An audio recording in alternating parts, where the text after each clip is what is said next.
Cancer is increasing dramatically around the world. I used to rarely see people contact me with cancer in their late 20s and early 30s, but I'm seeing more and more in those ranges, especially in the 40s and 50s. It's a worldwide problem, which in the United States, almost 612,000 a year, which comes to about 1,700 a day dying. Cancer is extremely rare, but it explodes into the population as soon as they have the American diet and lifestyle. I can guarantee you, if you went to the top oncology center, you'll find them telling you that cancer is a genetic disease. So I'm saying, oh man, that's wrong. What do you think is the primary driver of all of these new cancer cases? Professor Seyfried, thank you very much for joining us today. Now, we know this problem with cancer is becoming worse by the day, but can you tell us just how bad it's getting? Well, thanks, Max. Nice to be here and speak with you today. Yeah, for whatever reason, well, there's a lot of reasons, and I know most of them. Cancer is increasing dramatically around the world. And what's really surprising to me is how many younger people are getting cancer. In the United States, I see them in England, UK, but it seems to be creeping earlier and earlier. I used to rarely see people contact me with cancer in their late 20s and early 30s, but I'm seeing more and more in those ranges, especially in the 40s and 50s. So it's a worldwide problem that seems to be connected to diet and lifestyle predominantly. So back in the year 1900, cancer rates were at about 6%. About 6% of people would get cancer at some point in their lifetime. Do you know what the figures are now? No, it varies from one country to another. So it's really hard to do that. One would have to go through the epidemiological studies in each country. You know, we're pretty familiar with what goes on in the United States because we have the American Cancer Society. One of their main jobs is to log the dead and the people that are being treated, new cases and deaths. So, which in the United States is about almost 612,000 a year, which comes to about just about 1,700 a day dying, which comes to about 70 an hour in the United States. Now in China, of course, they have a much larger population, and they have about 8,000 a day dying. I was told that in Ireland, I was speaking to someone a couple of weeks ago, and he said cancer has now replaced heart disease as the number one killer of people in Ireland. So you can see it seems to be creeping up, replacing heart disease or coming close in many countries. Mm-hmm. What do you think is the primary driver of all of these new cancer cases? It's diet and lifestyle predominantly, and toxins in the environment. So what does it mean by diet and lifestyle? The Western diet and lifestyle has permeated most societies now, Western societies, advanced societies, if you want to refer to it as that.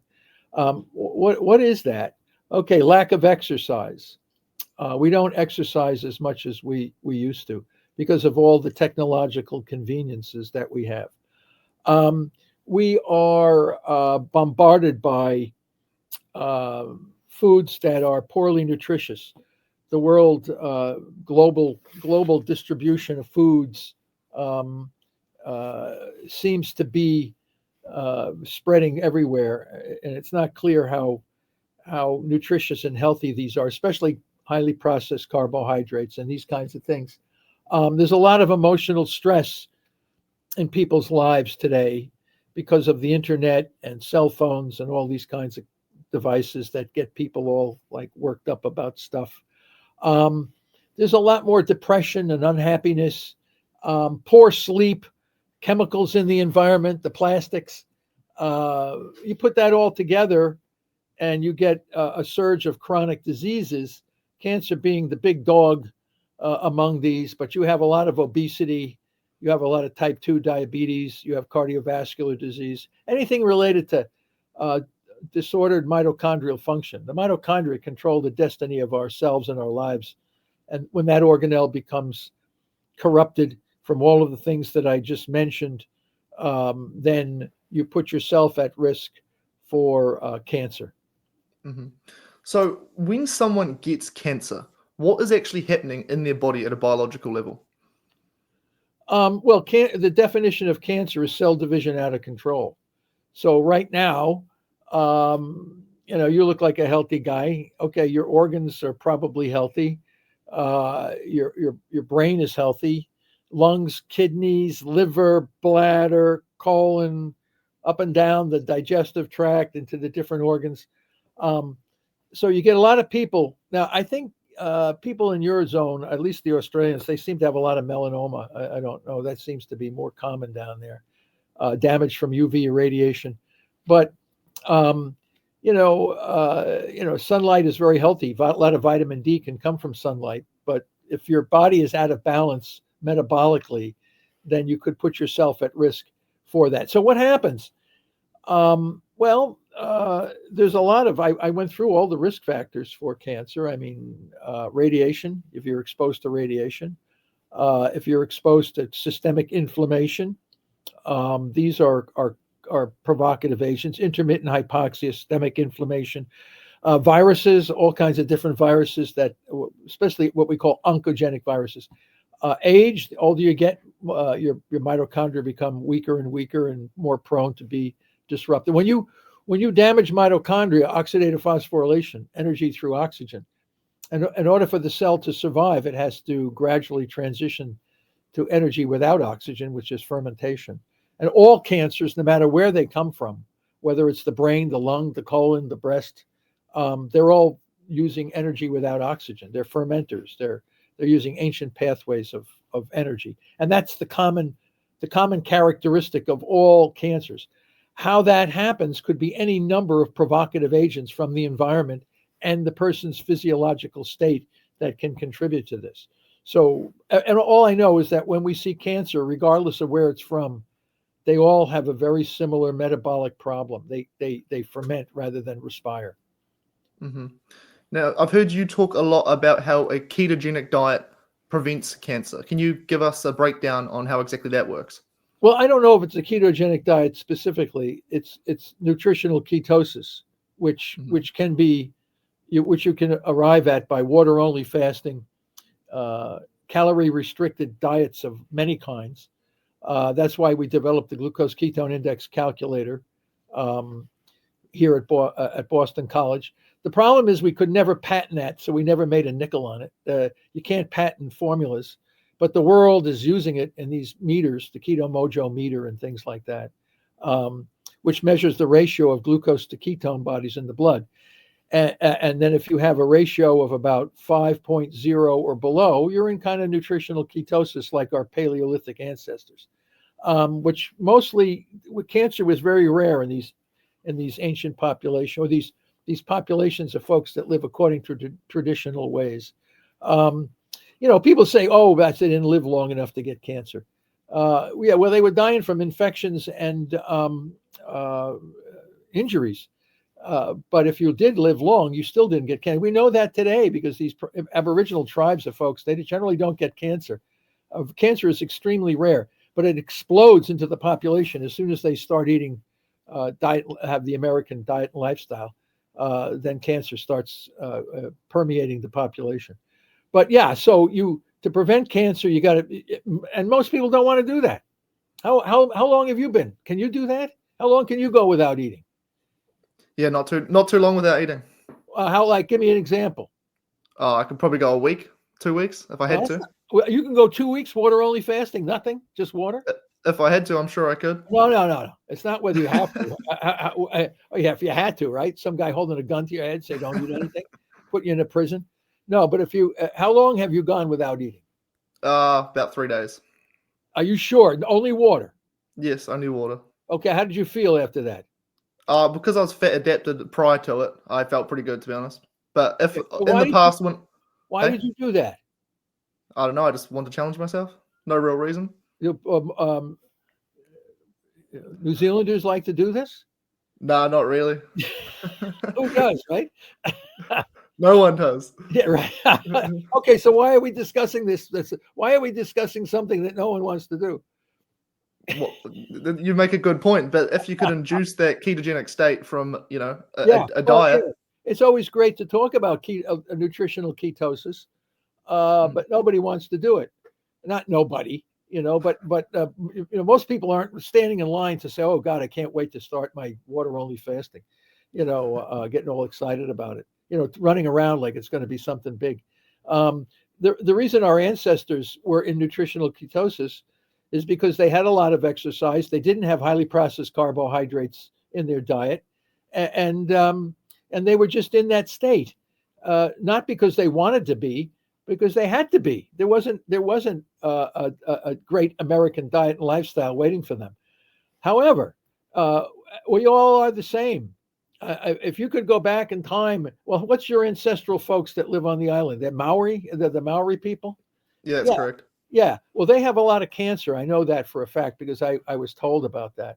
But they switched from their traditional Polynesian, oceanic ways to the great Western diet and lifestyle, and they're obese and they have diabetes. I've seen the same thing happen to the Inuits in Canada. So these guys used to be the healthiest people on the planet. They were lean, mean, and incredible physiological strength and metabolic homeostasis. And now they're some of the sickest people on the planet. So clearly, a diet and lifestyle is what has transformed people into this cancerous state. And to get back to prevent cancer, you would have to go back and live like these folks did, thousands of years ago. That means no eating only foods that have very minimal carbohydrates. Some vegetables, some plants, and then you get into nutritional ketosis. But as you said, I mean, a lot of people don't want to do that. And they all once they get cancer, then they do it. But of course, myself included. I'm not serious. What do you think I'm going to run out and do 2 weeks of water only fasting, just to see what it feels like? But if I were to have cancer and I got the diagnosis, yeah, I'd have to bite the bullet. I'd have to bite the leather and go through this stuff. Live like some ancestral Paleolithic guy, and then I would take some drugs that I would know to work with the diet, repurpose drugs, and smash out these cancer cells. So yeah, people want to know what you can do after you get cancer. If I go down to your friends, all 21, you go, oh, hey guys, let's go out and fast for 15 days. How many people are going to join you on that quest? Not many, I don't think. Mm-hmm.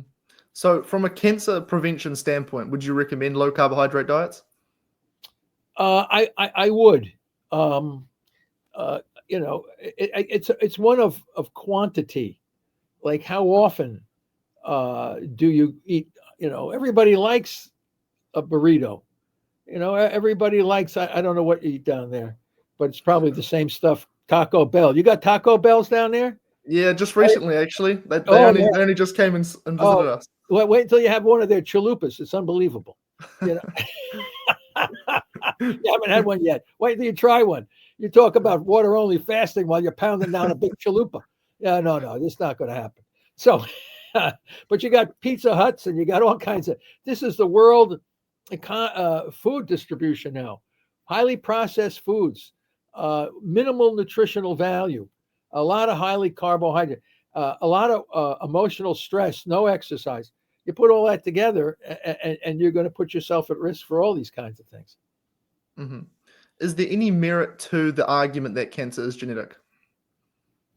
Well, a lot of cancers have mutations for sure. The question is, what do they do? Where do they come from? And the answer is they're there because the mitochondria are defective. And the mitochondria produce reactive oxygen species, ROS, that are carcinogenic and mutagenic. These are oxygen radicals that come out of mitochondria that are unhealthy, and they cause mutations and damage to the DNA in the nucleus. So a lot of the mutations and genetic damage we see in cancer are downstream effects of the disabled energy inefficient mitochondria. So the cancer field has been chasing these downstream effects.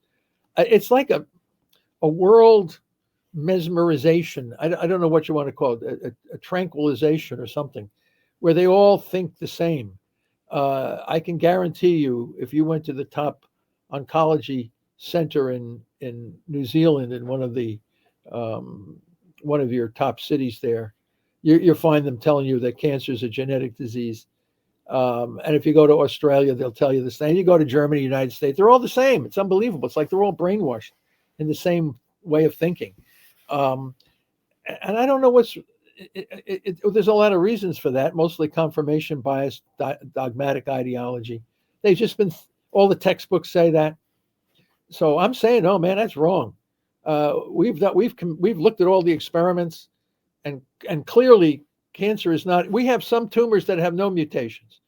Then you have these driver mutations present. Your cells right now have all these driver mutations, P53 mutations, and you look like a healthy guy. I don't see tumors growing out of the side of your head, right? But yet you've got these cancer mutations, all three, that never form tumors, right? And then the nuclear mitochondrial transfer experiments nail in the coffin on this whole thing. Even though you present all the evidence, which has been repeated numerous times in numerous model systems, people don't want to believe it. And you say, how is it possible? Because they've invested too much time and energy into the incorrect hypothesis. And it's too embarrassing and too disruptive to their whole existence to change the way of thinking. Because once we do, then you're going to start dropping death rates for cancer significantly over the next several years. Mm-hmm. I'd love to talk to you about certain foods and whether or not you think they are a significant factor in this whole cancer, not outbreak, but rise in rate, I should say. Yeah, well, I don't know much about foods. Mm-hmm. I don't care. When I tell people to eat, I don't tell people to eat anything. You want to eat donuts? Go eat donuts. The problem is, let me see you get a low GKI pounding down a great big cruller or a sugar-filled donut, right? Let's see how low you, and if you can't get your GKI down, what do you say? Don't eat the damn donut, right?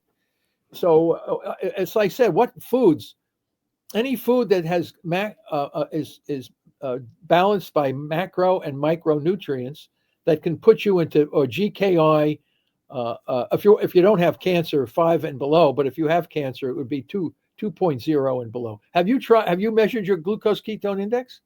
No, I have not. No, man, you got to do that. Before you talk to me, man, you got to go out and measure your show. You got to show me the meter, right? Then I'll know how tough you are. I'll know what you're capable of doing. Some of you guys, you don't know. You got to go out there and you start dropping your GKI after 3 water only fasting, and then you say, oh my God, it's just still about 8. Then fast more. Don't go another 5 days until you get down into the 1.0 and below. Then you've arrived. You have arrived. You are now Paleolithic man. And then you go out and test what you can eat. What do you like to eat, Max? I only eat steak and eggs every single meal. Every single meal, steak and eggs, huh? That's the one. Then you should be measuring your GKI so you know, right? I'll get onto that. You don't drink beer or anything? Oh, on occasion I'll have a bit of whiskey, but very infrequently nowadays. Why don't you drink beer? You don't like beer? Nah, not the biggest fan. It's a bit estrogenic too, It gives you the whole pot belly, and not my thing. You gotta drink a shitload of beer to get that pot belly, and you gotta do it for decades. Yeah, you're not there yet, my friend, but you will be someday. You will come to know. But whiskey's not bad. We tested that one time with some whiskeys. What you do is you get yourself, eat your steak and eggs and get yourself back into see what your GKI is with the steak and eggs. That'll be very exciting. And then test what you can and cannot eat. And everybody should do the same thing, because you might be different from somebody else. Guys your same age, girls your same age, they may not respond the same way you're responding. So yeah, so I would predict right now that if you eat steak and eggs 3 times a day, you eat steak and eggs all day long? 2 to 3, depends how I'm feeling. How many eggs you eat? About 10 a day. 10 eggs a day. Wow. Yeah. And how much meat? How much beef? About 1 kilo, so 2.2 pounds. Wow. How do you eat this beef? As steaks or hamburgers? A bit of both, usually steaks on the grill. You put butter on top of that steak? Usually not. I just cook it in a bit of tallow. A what? Cook it in a bit of tallow. So it's What's a teller? beef tallow, like the Oh, beef fat. tallow. Yeah, I know. Yeah. Yeah, put some butter on that. Get some butter on that steak. Put some garlic on there. Get some flavor into that thing.